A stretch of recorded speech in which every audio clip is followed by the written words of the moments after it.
আসসালামু আলাইকুম। আমি মোহাম্মদ খায়রুল, একজন বাইসাইকেল ট্রাভেলার। আমি ঘুরতেছি পুরো বাংলাদেশের অলিতে গলিতে বিভিন্ন ঐতিহাসিক স্থাপনাগুলো। আজকে আমি অবস্থান করতেছি বগুড়া শহরে। তো আমি আজকে দেখাবো আপনাদেরকে বগুড়া শহরের ভিতরে আপনারা কি কি ঐতিহাসিক স্থাপনা এক্সপ্লোর করতে পারেন। চলুন। আমি বাসা থেকে সকাল সকাল বের হই, কারণ আমাকে আজকে বাসুবিহার এবং বিহার ধাপে যেতে হবে। তো বের হওয়ার সাথে সাথে আমি রাস্তা দেখে চমকে যাই, কারণ আজকে ওয়েদার সেম। তো আমি সাইক্লিং করতেছি, করতে করতেই আমি চলে আসি হলো বাসুবিহারে। আর বাসুবিহারে যাওয়ার আগে হলো এর পুরাতন স্থাপত্য পড়তেছিল সামনে, দেখেই মনে হচ্ছিল যে আমি পুরাতন স্থাপত্যের এলাকায় চলে আসছি। তো বাসুবিহারে ঢোকার সাথে সাথে যে জিনিসটা চোখে পড়ে, যে এখানের স্থাপনাগুলো যে কত সুন্দরভাবে প্ল্যান করে তারা করেছিল। তবে এখানের যে এটা ছিল, আমি যেটা বুঝতে পারলাম যে এখানে কাজগুলো অনেক কঠিনভাবে তারা করেছিল। যে কাজগুলো বর্তমানে করাটা অনেক কঠিন, এবং কি দেওয়ালের যে পুরুত্ব থেকে শুরু করে সব কিছুই যদি বলি একদম নিখুঁতভাবে করা হয়েছিল। আমি হাঁটতেছিলাম আর দেখতেছিলাম। আর এখানে সবচেয়ে অবাক করার বিষয় আরেকটা, সেটা হলো যে এখানের প্রাকৃতিক সৌন্দর্য এবং কি নীরব সৌন্দর্য, যেটাকে আমরা বলে থাকি। এখানে আড্ডা দেওয়ার জন্য, ঘোরার জন্য একদম সুন্দর একটি জায়গা বাসুবিহারে। বাসুবিহারে হলো যে দুইটা মেইন বিল্ডিং আছে এবং কি দুইটা মন্দির আছে। এবং কি পরবর্তীতে আমি চলে আসি হলো বিহার ধাপ। তো বিহার ধাপে আসার সাথে সাথেও সেমভাবে আমি কাজগুলো দেখতেছিলাম। এখানের কাজগুলোও ওই বাসুবিহারের মতোই। তবে এখানে পুরোপুরিভাবে এখনো পুরোটা উদ্ধার করা হয় নাই।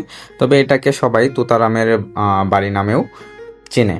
আর এখানে সব থেকে বড় বিষয় হলো যে এখন পর্যন্ত এখানে পুরো বাড়িটা মানে বের করা হয় নাই। আমি যতটুকু দেখলাম আর অবাক হচ্ছিলাম বাড়িটা দেখে, কারণ তোতারামের বাড়িটা প্রচুর এরিয়া জুড়ে, কিন্তু এখানে প্রায় ধ্বংসের পথে। আমি এখন যে জায়গা দিয়ে হাঁটতেছি এই জায়গাটাও হলো পুরাতন স্থাপত্য, এবং কি আমি উপরেই আছি এখনো। যদি এইদিকে দেখাই, কিছু কিছু জায়গা বের করা হচ্ছে এখনো। পরবর্তীতে আমি আবারও সাইক্লিং শুরু করে দিই, কারণ আমি মহাস্থানগড়ে যাব, কারণ আজকে প্রচুর রোদ এবং কি আমি কম সময়ের ভিতরে ঘোরাঘুরি শেষ করব। কিছু দূর যাওয়ার পর আমি এই গ্রামের বাড়ির সৌন্দর্যগুলো দেখতেছিলাম। মাটির ঘর, আবার একটু পর পাকা ঘর, এই সব রকমের ঘরে আছে এই গ্রামে। তো আমি সৌন্দর্য দেখতে দেখতে চলে আসলাম মহাস্থানগড়ে। তো প্রথমে হলো মহাস্থানগড় জাদুঘর, পরে তো জাদুঘর আমি আগেও ঘুরছি, এর জন্য আরও ঘোরার প্রয়োজন মনে করি নাই আজকে। তো জাদুঘর দেখার পরে পরবর্তীতে আরও অনেক কিছুই সামনে পড়েছিল। তো তার আগে আমি যেটা লক্ষ্য করি যে এখানের রাস্তাঘাটের সৌন্দর্য সাধারণ। শিলাদেবীর ঘাট ঘুরতে যাই। তো শিলাদেবীর ঘাট আমি দেখতেছিলাম বসে বসে। এখানে আরও লোকজন আসতেছিল, তবে তারা এসে সবাই হতাশ হয়ে ফিরে যাচ্ছে। পরবর্তীতে আমি মস্তানগড়ের ভিতরে চলে যাই। তো যাওয়ার পর আমার একটু ঠান্ডা খাওয়ার প্রয়োজন হয়, কারণ আমি প্রচুর ক্লান্ত। ঠান্ডা খাওয়ার পর আমি কি বলে চীনের যে আমরা প্রাচীরের কথা বলি, সেটার কথা আমি বলতে চাই। এটা আসলে চীনের প্রাচীর না, এটা হলো মস্তানগড়ের প্রাচীর।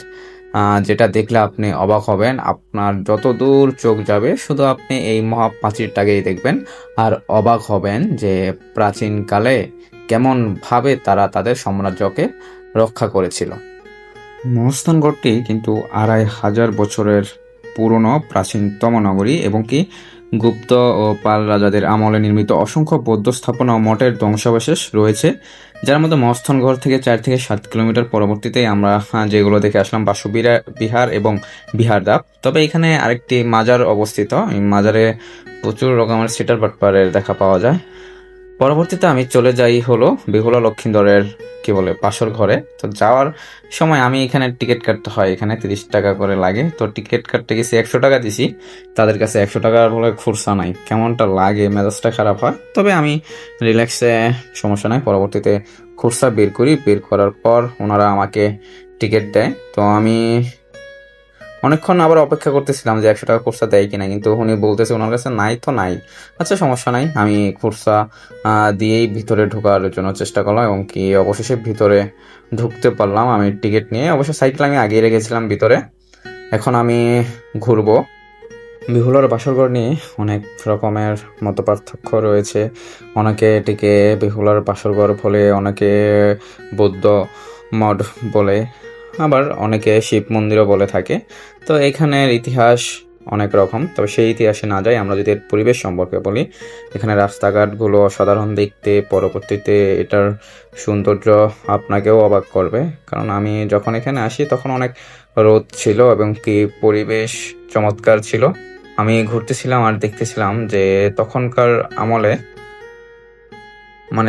আমলে যারা বাড়িঘর নির্মাণ করত তাদের কেমন দীর্ঘ পরিকল্পনা ছিল, দীর্ঘমেয়াদী, যার কারণে তারা এত বছর পরেও এখন পর্যন্ত এই বাড়িগুলো টিকে আছে।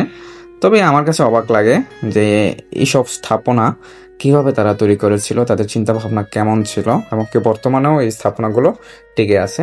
আর এখানে সব থেকে গুরুত্বপূর্ণ বিষয় হলো যে এই ঘরগুলো ছোট ছোট খোপ খোপ আকারে যে ঘরগুলো তৈরি করা হয়েছে, এগুলো অনেক ইম্পর্ট্যান্ট। এবং কি এখানে দেখেন যে আমি যদি ঝুম করে দেখাই বিষয়গুলো, যে এখানে দেওয়ালগুলো কিভাবে তৈরি করছে, কতটুক পাশ ছিল। আর সব থেকে বড় বিষয় হলো এখানে লোকজনের আড্ডা দেওয়ার সুন্দর একটা জায়গা আছে। আমি আড্ডা দিলাম অনেকক্ষণ এখানে, আজকে আড্ডা দিয়ে এখন আমার বাড়ি ফেরার পালা। তো বাড়ি ফেরার জন্য আমি প্রস্তুত। ধন্যবাদ সবাইকে। আশা করি পরবর্তী ভিডিও দেখার জন্য অপেক্ষা করবেন।